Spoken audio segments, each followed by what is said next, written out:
Halo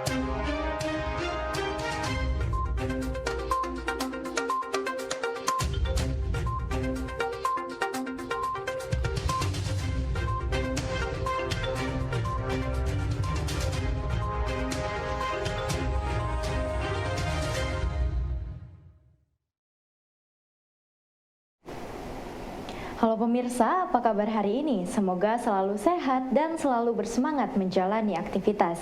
Hari ini program Berita News Point hadir menjumpai Anda bersama saya, Sekar Hayu. Selama 30 menit ke depan, News Point akan menyajikan berita terbaru seputar Universitas Brawijaya dan Malang Raya. Jangan kemana-mana, keep on this channel, News Point.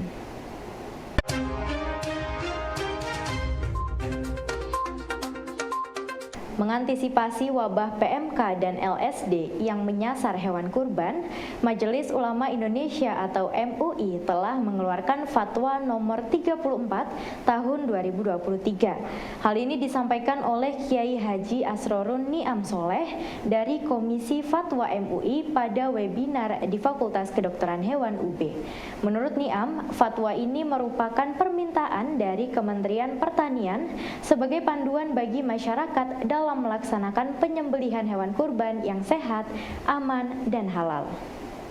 Wabah PMK dan LSD yang masih menjadi momok bagi peternak sapi menjadi salah satu ganjalan bagi masyarakat dalam memilih hewan kurban pada tahun ini.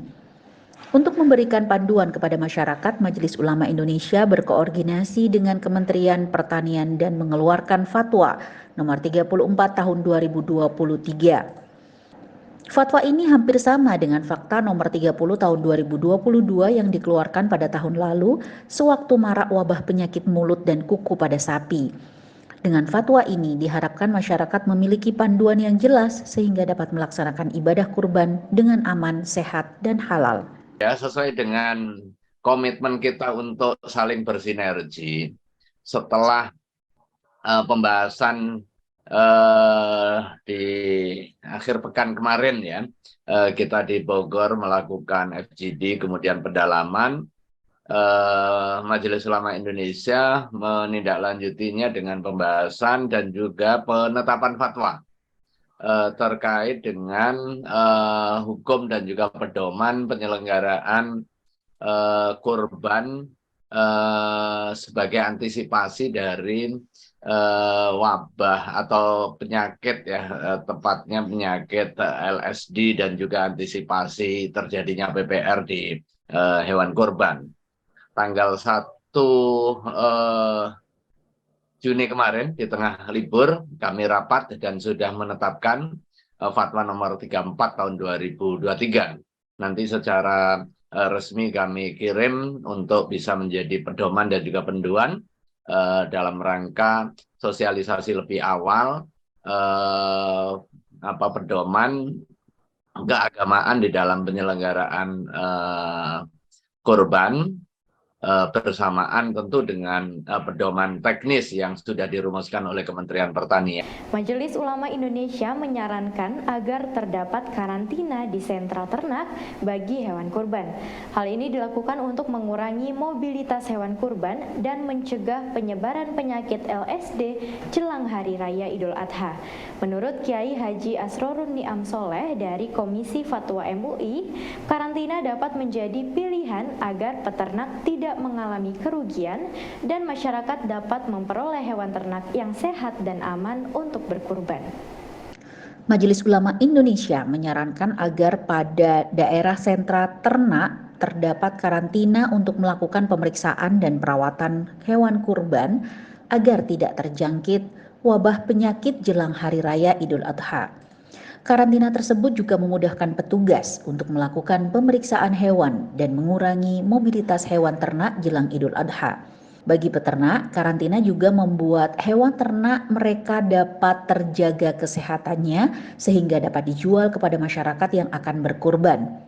Dari sisi masyarakat juga mendapat kepastian keamanan hewan kurban karena telah melalui mekanisme karantina sebelum pelaksanaan penyembelihan hewan kurban. Ada beberapa hal yang menjadi panduan. Yang pertama, ketentuan mengenai syarat keabsahan. Kemudian yang kedua, arah dari apa yang kita diskusikan, yaitu kondisi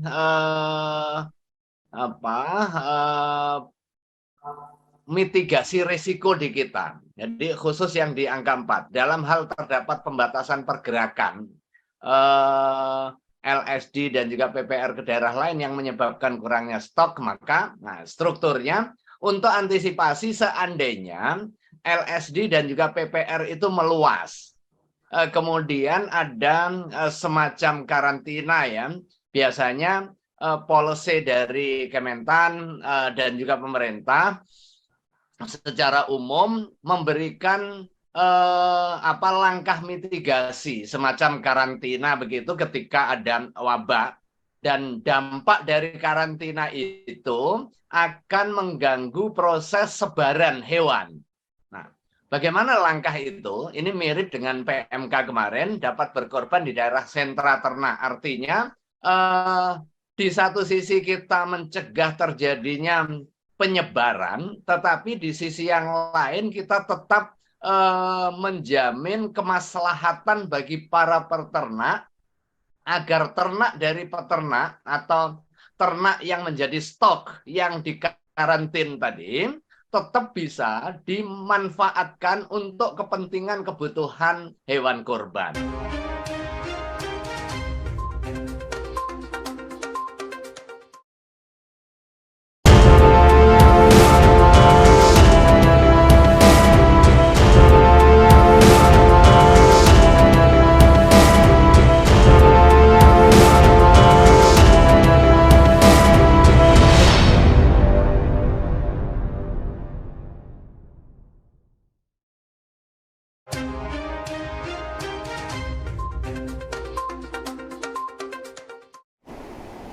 Pemirsa, dosen Fakultas Kedokteran Hewan UB, Widi Nugroho, mengatakan bahwa pengambilan antemortem dan postmortem pada hewan kurban merupakan proses yang memiliki tujuan agar dapat memberikan daging yang layak dikonsumsi.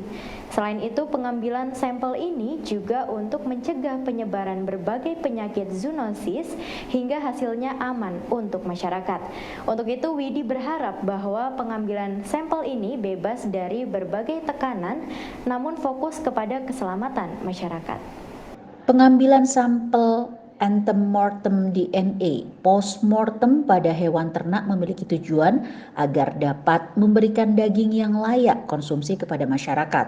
Pengambilan AMPM ini diharapkan tidak menimbulkan polemik karena bukan untuk mempersulit namun menjaga keselamatan masyarakat yang menerima daging kurban. Untuk itu, kalangan dokter hewan berharap agar terjalin komunikasi yang utuh dari pengambil kebijakan pemerintah pusat, daerah hingga ke level masyarakat terkait dengan berbagai proses pemeriksaan hewan kurban. Pengambilan AMPM ini juga diharapkan bebas dari tekanan agar masyarakat mendapatkan yang terbaik dalam pelaksanaan penyembelihan hewan kurban. AMPM adalah menyediakan daging yang layak untuk dikonsumsi manusia. Ini adalah tujuan utama. Yang kedua adalah mencegah zoonosis, kemudian mencegah PHMS seperti tadi LSD dan PPR. Kemudian kita memiliki isu sosial terkait dengan kesehatan daging, baik yang zoonosis maupun tidak, yakni ada isu komersial dan isu etikal dan kultural. Ini juga harus dimasukkan di dalam pertimbangan ketika kita membuat pemeriksaan dan keputusan antemortem dan postmortem, sehingga kadang-kadang keputusan itu kalau memang memerlukan uji laboratorium atau opini ahli bisa ditunda, dan sebaiknya pembuatan keputusan AMPM ini tidak dikerjakan dalam keadaan tertekan oleh kepentingan-kepentingan, tetapi dibicarakan dengan baik dengan stakeholders terkait, terutama di masjid dan di RPH ya, kalau kita melakukan AMPM untuk kepentingan kurban. Universitas Brawijaya menggelar doa dan zikir bersama untuk menandai jelang keberangkatan 14.000 mahasiswa UB yang akan mengikuti program Mahasiswa Membangun Desa tahun 2023. Doa bersama ini dihadiri oleh Rektor Universitas Brawijaya, Profesor Widodo beserta jajaran serta Ketua LPPM Profesor Lukman Hakim. Para mahasiswa juga mendapat siraman pemahaman rohani dari Habib Jafar. Berikut laporannya.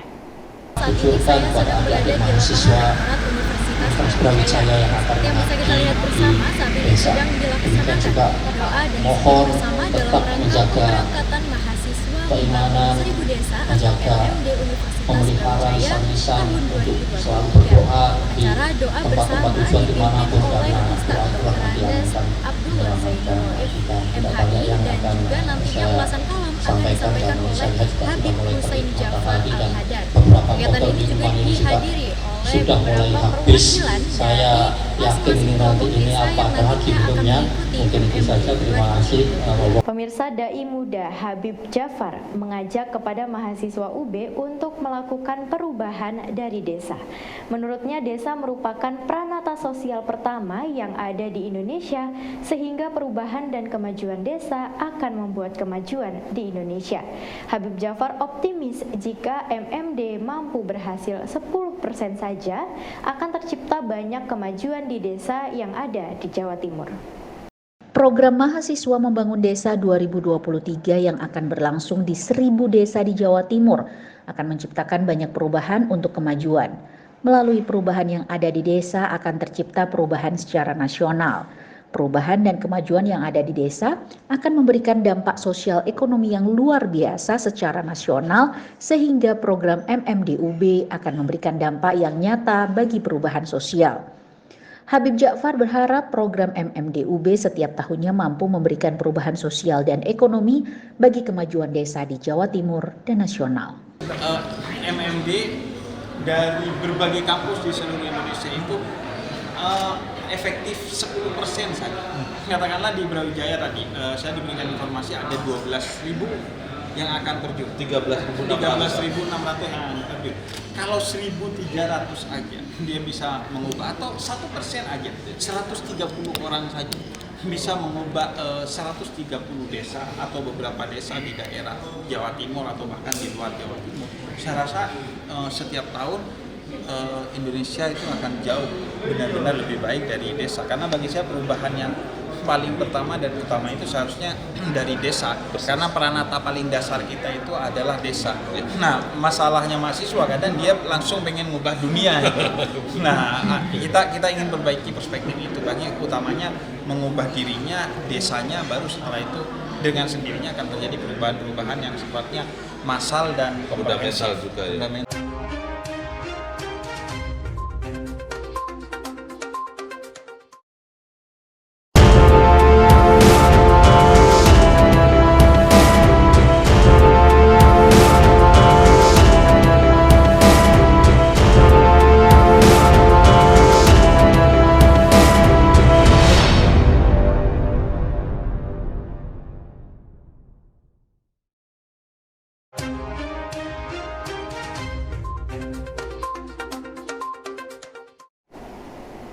Mahasiswa Universitas Brawijaya yang akan mengikuti program Mahasiswa Membangun Desa sudah siap untuk terjun ke desa. Hal ini diungkapkan oleh salah satu mahasiswa Universitas Brawijaya bernama Dimas. Menurutnya, kelompoknya sudah mendapatkan beragam pembekalan dari universitas dan juga sudah memiliki program kelompok. Dirinya mengaku sudah sangat siap untuk terjun dalam program Mahasiswa Membangun Desa yang akan berlangsung pada bulan Juli hingga Agustus 2023. Sebanyak 14.000 mahasiswa UB akan diberangkatkan ke 1.000 desa yang ada di Jawa Timur pada bulan Juli hingga Agustus 2023. Mereka akan terlibat dalam program Mahasiswa Membangun Desa. Sebelum berangkat, para mahasiswa sudah mendapatkan berbagai pembekalan mengenai program tersebut sehingga sudah siap untuk terjun ke desa. Kesiapan para mahasiswa ini diungkapkan ketika mengikuti doa bersama sebelum keberangkatan pada akhir pekan lalu. Melalui program ini, para mahasiswa diharapkan dapat membuat berbagai perubahan untuk kemajuan desa melalui pendekatan ilmu pengetahuan.